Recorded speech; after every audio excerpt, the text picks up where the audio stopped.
দেখুন, এটা মামাটি মানুষের জয়।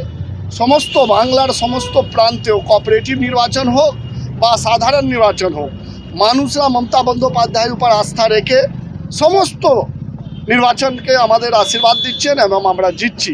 তারই প্রতিফল আজকে বালি কোঅপারেটিভ প্রায় 7 বছর পর নির্বাচন প্রক্রিয়া শুরু হয়েছে।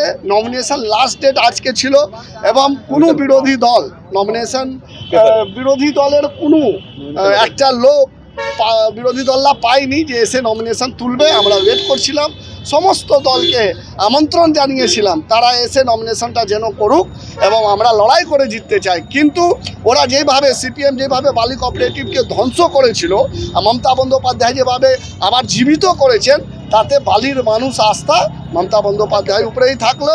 এবং আমরা আমাদের নেত্রী এবং নেতা অভিষেক বন্দ্যোপাধ্যায়ের নির্দেশে দলের সভাপতি তরফ থেকে সমস্ত নমিনেশন হয়েছে। একটাও বিরোধী দল সিপিএম বা বিজেপি বা কংগ্রেস কেউ নমিনেশন করেননি। আমাদের 62টা সিটেই তৃণমূল কংগ্রেসে জয়লাভ হবে। আফটার স্কুটিনি পরে এটা হবে, কিন্তু তার বাইরে কেউ ফর্ম জমা দেয়নি। আমরাই দিয়েছি, আমরাই জমা দেব। মতন ইলেকশন হচ্ছে উৎসব, মানুষের গণতান্ত্রিক উৎসব হচ্ছে ইলেকশন। সেই উৎসব মিজাজে বৃষ্টিতেও আমাদের বৃষ্টি এমন সুখ, তো এই বৃষ্টির মধ্যেও আমরা উৎসব মিজাজে ইলেকশন করেছি। একটাও কোথাও গণ্ডগোল, একটা কোনো থানাতে কমপ্লেন, একটা কোনো বিরোধী দল কোথাও কমপ্লেন করতে পারেনি যে আমরা আটকেছি। আমরা গণতান্ত্রিক পদ্ধতিতে তৃণমূল কংগ্রেস 7 বছর পর বালি কোঅপারেটিভ দিদি হাতে তুলে দিচ্ছি, অভিষেক বন্দ্যোপাধ্যায় হাতে তুলে দিচ্ছি। শাসক দল হিসাব থেকে বেশি বালির মানুষ হিসাবে আমরা খুশি। বালির মানুষ এখন এই কোঅপারেটিভ নির্বাচনে হয়েছে, আমরা জিতেছি।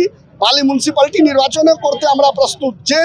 যেদিন গভর্নমেন্ট ইলেকশন কমিশন নোটিফিকেশন করবে, কথা দিয়ে গেলাম বালি মিউনিসিপ্যালিটি তৃণমূল কংগ্রেসের হাতে থাকবে।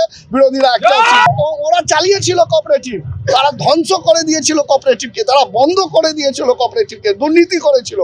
সে একটা ক্যান্ডিডেট পায়নি। তারা কোথায় বলেছেন? বালি মাঠে বলেছেন কেন? পুলিশকে বলেননি কেন?